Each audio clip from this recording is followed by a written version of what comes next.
వల్లీదేవిని వివాహం చేసుకోవాలని సుబ్రహ్మణ్యేశ్వర స్వామి ఎంతో ప్రయత్నించారు. కానీ వల్లీదేవి ఎప్పుడు సుబ్రహ్మణ్యుడితో మాట్లాడేది కాదు. ఆమె ఒక గిరిజన నాయకుడు, అంటే అరణ్య ప్రాంతంలో ఉండేటటువంటి శబరులు బోయవాళ్ల రాజు యొక్క కుమార్తెగా అవతారం తీసుకుని వచ్చింది. ఈయనేమో దేవసైన్యానికి అంతటికీ అధ్యక్షుడు, మెరుపు తీగలా ఉండేవాడు. ఈయన వస్తే ఆవిడ చూసేది కాదు, వెళ్ళిపోయేది. బాబాయ్ అంతంత పెద్దవాళ్ళు మనకెందుకని వెళ్ళిపోయేది. సుబ్రహ్మణ్యుడికి ఆవిడ్ని వివాహం చేసుకుందామని కోరిక. అసలు మాట్లాడదామంటే మాటే మాట్లాడదు. ఎలా?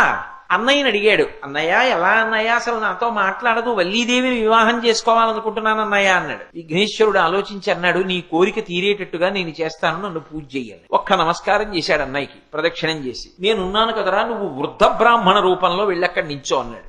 వెళ్లి వృద్ధ బ్రాహ్మణ రూపంలో నించున్నాడు సుబ్రహ్మణ్యేశ్వర స్వామి. వల్లీదేవి చెలికత్తెలతో ఉద్యానవనంలోకి వచ్చింది. వెంటనే విఘ్నేశ్వరుడు పెద్ద ఏనుగు రూపంలో వెళ్లి తొండమెత్తి పిచ్చెక్కిన ఏనుగు రూపంలో పెద్ద ఘీంకారం చేస్తూ పరుగులు తీశాడు.